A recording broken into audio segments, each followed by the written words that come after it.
Welcome to another episode of Badass Banking. And today I've got Dr. Julie Gurner with me. Julie, how are you today? Doing well. How are you today? I can't complain. I'm in Williamsburg, Virginia. It is, let me look out the window. It is still sunny. It's 62 degrees and it feels awesome. Now, you're where today? Today, I am in Lancaster, Pennsylvania, in the small city of Lancaster, actually. So, we're known as the Victorian city, and it's a wonderful place to kind of be out of New York and have a bit of a break and have a bit more space. A lot of Amish up there too, right? There are, and there's a lot in we have a lot of open air markets and farmers markets and things like that. So yeah, we have a lot of carriages that go down the city streets, and it's very nice. So I used to work in Philly, and my wife went to Albright and Reading. So I've been all around that area. I'm an aficionado of Scrapple. So that is a Scrapple capital. Oh, unfortunately it is. It is not something I can get into, and I give you a lot of credit for that. You're a risk taker. I'm not a risk taker in that way. I indulge in Scrapple once every 2.5 years, I think. Oh. Yeah. Well, you have a very resilient frame, and I give you a lot of credit. I think the thing that it gets me around here is that, we have a lot of homemade Amish desserts and, foods and pies and donuts and pretzels. And, you have to keep your distance or you end up growing with some of those items. So yeah, a lot of carbs in the Amish culture. Yes. So a little about you. Let's see. You've got a doctor of psychology. You're nationally recognized as an executive performance coach, which is pretty cool. I've been following you now for probably 6 years because you always provide a lot of great insight and information. You're trusted by the top percentile talent and their teams to help them achieve world-class performance. We're all looking for world-class performance, or at least just looking for better performance, right? And you enjoy working with clients that are and individuals, companies or individuals. They're in a fast-paced, high-pressure, extremely competitive environment, not unlike what's happening in the financial technology space. And I know you know a lot about fintech. Your reach includes New York, Singapore, Sydney, Oslo, Philadelphia, San Francisco, and Lancaster. Yes. Among others, right? Absolutely. I don't have one client in Lancaster, but yeah, I'm very fortunate in that I'm able to speak with people who are in these hyper competitive businesses all over the world, whether it's tech or finance. And these are people who want to win, no matter what the competition is. And so I always get these wonderful clients, and they kind of self-select in that way, just because they recognize, I think, that most of the time founders and people in their positions are the largest obstacles to their own growth. And so they want to know who can help me get to this next level. And I've been really fortunate to find that niche. Yeah, it sounds like a lot of fun. So not too long ago, you were tweeting a little about burnout. Yeah. And it's something that I've talked to a lot of fintech startups about. I'm an advisor to a handful of companies, and I'm seeing a trend with them. So I think personally, burnout is a very real thing. And I think it's coming on pretty strong right now. That's my opinion. Any thoughts? Like, how real is burnout? Oh, Brian, it is absolutely real. I think a lot of times people don't know what's happening. They just know that their performance is decreasing, their mood is changing, their employees are behaving differently, and they don't know what to attribute that to. And a lot of times they'll attribute it to, well, we've never worked from home, or, well, we've never done this.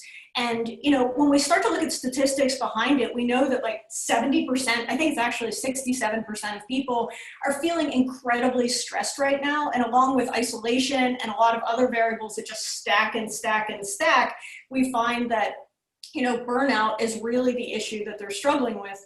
And I think it's hard for them to nail it down until they really start seeing performance drop and start talking to people. And eventually that word will come up. They hear a lot of other words instead, like, oh, my productivity is down. I don't know why. I'm not able to meet my deadlines. I'm not meeting, certain types of things that are expected of them.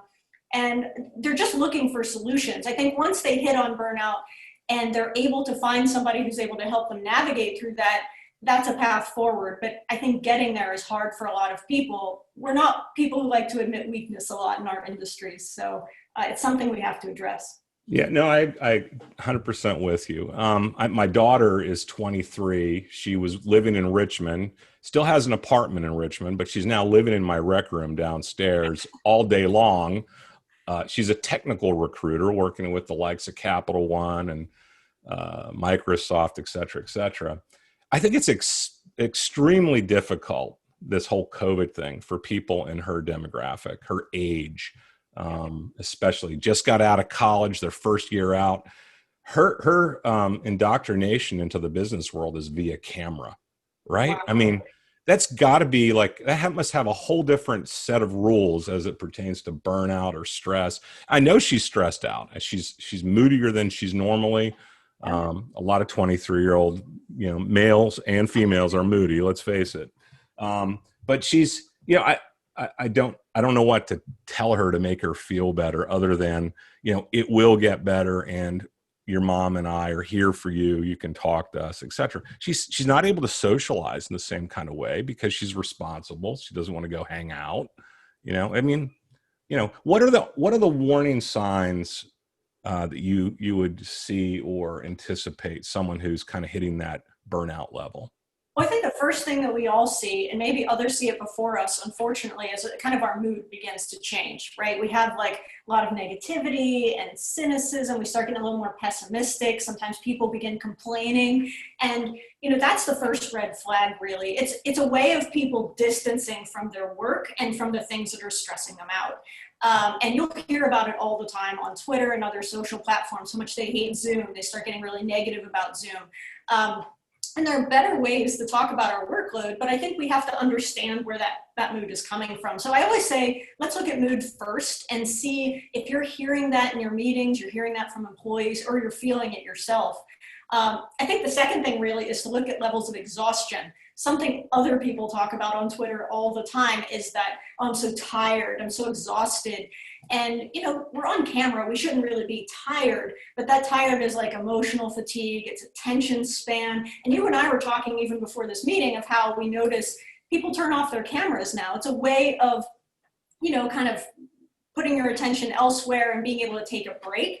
And that makes it tough. So if you're noticing your employees are turning off their cameras all the time or doing it more, you should pay attention to that, even though it doesn't seem like a big deal. And I think the last thing that we already kind of mentioned was just inefficiency. Like, you're not meeting deadlines like you used to. You're not as productive, which kind of doesn't make sense because you have so much more time to get these things done. You're just not able to use that time in the same way, and it's due to burnout. It's a cognitive factor, it's a brain factor. We know how brain uses glucose and how we're able to attend to stimulus, and we're not able to really function at our peak when we're not taking care of ourselves. And we haven't learned to do that effectively because COVID has taken away, like as you've said, it's taken away so many coping strategies that we have that we don't think about, like going out with friends, going out for happy hour, having people over, being able to go on vacation, go away for the weekend. So all that stuff is kind of gone, and it's impacted us more than we like to recognize. Yeah, I notice a lot of people do turn off their cameras. They start off on camera, then they turn it off. To me, it's kind of like classical avoidance. Yeah. But some of it's multitasking for the right reason, right? I may have a project deadline or something like that, and it could be associated with the people that I'm looking at on face to face. I think that we're getting zoomed out. I think that in itself is a form of burnout. I hear my daughter's, she'll complain. She's like, oh, I've got like a 6:00 happy hour tonight. And, after 9 hours on camera, the last thing you want to do is be on a Zoom happy hour, right? I completely And agree. she, by the way, she fills her Yeti cup with water. She feels the pressure to fake drink alcohol. Yeah. So it's like, these are interesting times. So what are some of the coping strategies you would recommend or suggest? I know one size doesn't fit all. That just isn't the way we're built. But so what are some of the coping strategies you would recommend? I think, some of the coping strategies are, the first one is really just being intentional about how you approach work. And we're not used to doing that because we have natural valves when we're in an office. Like, you're stressed out about a project, you can lean back and say, oh, can you believe how massive this project is, and have that moment. And now we have to be more intentional about not just how much time we're in front of a screen, but be more intentional about sharing the stress with other people in your life. Like if you're married or partnered or what have you, like if you have a hard meeting, go out of that office and say like, oh, I feel like overwhelmed by this. Take a moment out, take your dog for a walk, like make intentional moments of release in your life. The thing that you want to avoid is creating this time where you feel like you're living where you work instead of like working where you live. Right. I think that happens to all of us. And so I think that intentionality is really important. Also making things priorities that sound really silly and foundational, like get your sleep. Make sure that you're eating lunch. Like don't be eating in front of a screen. Take advantage, go eat in your dining room or your kitchen or, you know, outside on your patio, take a break. And also like when you're organizing your priorities, look at high ROI items first and getting that stuff out of the way. Because just like you said, Brian, really astute observation that like when we're anxious about something, we avoid it. It is the classic thing that we all do. So by really making those high ROI items a first priority and knocking those out, then you can check email or social media in the times when your attention is not at its best. So I think those are some things we can all do to step away a little bit and manage stress a bit more effectively. I know what I do is I try to plan, you know, I used to always eat at my desk. Like since I started working in the 80s, I did that. I had a, you know, alpha male boss who was just always like focused on work all the time, right? You don't, if you went out at the end of the day for a couple of drinks, it had work was part of the, you know, the MO. It was never about himself. So I try to schedule a little me time, you know, if it's just tinkering in the basement or going up to my river house and just hanging out a little bit, just stepping away from my routine. You know, I'm semi-retired, but I'm finding myself extremely busy professionally lately. So Yeah. I've got to learn to schedule my own time a little more carefully. And I'm trying to get my daughter to do that too. And she's pretty good at it. She's also using those. I know a lot of people are using the Calm app and apps like that. Yeah. There's a couple others that are out there. What do you have any thoughts on whether those are effective, or is it just a matter of whatever works for you, try? You know, two things. One is that I really appreciate the fact that when you are a presence, whether it's at home or it's online, that you're really open about the fact that you do take breaks. Like you enjoy your time off. You go out on your boat. In fact, I'm very envious of your boat, and you know that. You're welcome. You're welcome down here anytime. You and Amanda can come down here, and I'm not a fisherman. I don't know if you like fishing. If you do, you can do the fishing. I'll drive the boat. That sounds good. Yeah, so I love that you kind of model that time off. You're a productive guy and a successful guy, but you take your time, and I think that's really important for your daughter as well. As far as those apps are concerned, I think they can be useful, but I think we also have to, you know, be cautious around using technology to remedy the problems technology is causing. So is more screen time useful? You know, we always look to that. Like Twitter can be an escape, Facebook can be an escape, Instagram can be an escape, but they can also be items of high pressure. So if the Calm app helps, particularly with the politicians we're dealing with now. I know. It's incredibly stressful. And that's the other thing. I mean, you make a great point that if you go to Twitter and you're enraged because everything you see is toxic and negative and stressful, I mean, offload some of that stuff from your life. And I think it can be very useful and limit that. But your daughter using Calm, I think if she finds something that is incredibly useful for her, that gives her time away, I think it's fantastic. But I do think we have to be cautious around using screens for the problems that screens can cause. Yep, I agree. So I'm part of I'm the chairman of a nonprofit called the Center for Child and Family Services, and behavioral health is one of our products or services. And it's been real tough for us because we can't see clients. That's what we refer to them as face to face. And these are usually people of lower economic echelons. So they don't have a laptop. So we're having to take extreme measures to provide protection between our clients and our staff. It's been stressful for them. Well, now we do have team meetings, you know, via Zoom, and we try to make them fun and engaging, and we also don't make them mandatory, which makes it a little easier. But yeah, these are interesting times. You know, I was looking at some of the publications and the media you've been in. You've been in Slate, Wall Street Journal, Bravo, Vox. Bustle, Forbes, and Martha Stewart. Tell me about the Martha Stewart experience. Well, the Martha Stewart experience it's fascinating because I think everyone comes at productivity and getting things done and performance from a different angle. And clearly, like, Forbes had an angle, if I'm working with a corporation or, Fast Company, I was interviewed around productivity. They all have obvious angles, but Martha Stewart also really talks about, I was recently there for listening and kind of engagement, as well as journaling and some of those things. But listening and engagement is a skill that you'll hear talked about in Harvard Business Review, but you'll also hear is so important in relationships. And I think ultimately what we find is that people bring themselves everywhere. And important skills like that are important whether you're in a relationship with someone at home, talking to your kids, or you're talking to employees. Things like clarity of communication, ways to listen and actually hear people, ways to be engaged are so important that we bring those skills translate. I think sometimes we don't like to see them as translating because we'll say, oh, it's such a soft skill, or no, that's just about relationships. But you'll notice that if you're a great listener or you're attentive, those things matter no matter who you are. Just like, many other skills, it's about relationships and how you function in those at your work and your teams. Can have people working with you and for you or actively against you and kind of doing the minimum. So yeah, Martha Stewart reached out around listening skills, and I was surprised that they did. But the journalist there, Roxana Calderon, is phenomenal. And she really has a great eye, I think, sometimes for taking in non-traditional angles to things and bringing it to a new audience. So I appreciated that.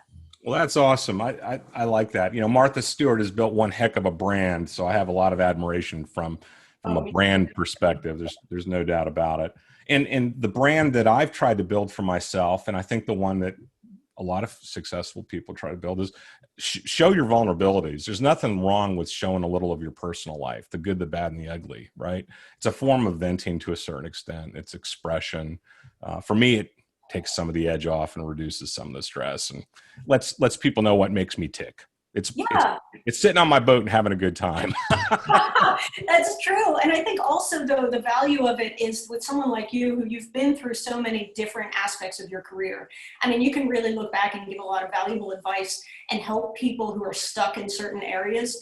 And that's a really valuable thing, that you're not just jetting off into the sunset on your boat, but you're actually available for people and able to talk with them about how to overcome certain things that you've been through. You can help them navigate through. And I'm sure your daughter appreciates that as well, as she's talking with different companies. Giving her that inside perspective is probably really useful for her.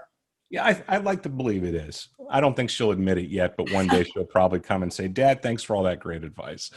Yeah. Time will tell. Well, listen, Julie, I appreciate all your time today. I'm going to post some of your information in the comments. We're on Spotify, Apple, obviously YouTube, hence the video. So if you don't mind, I'll put your social credentials there, a LinkedIn address, so people can reach out to you. And I will continue to see you online. I do appreciate your time today.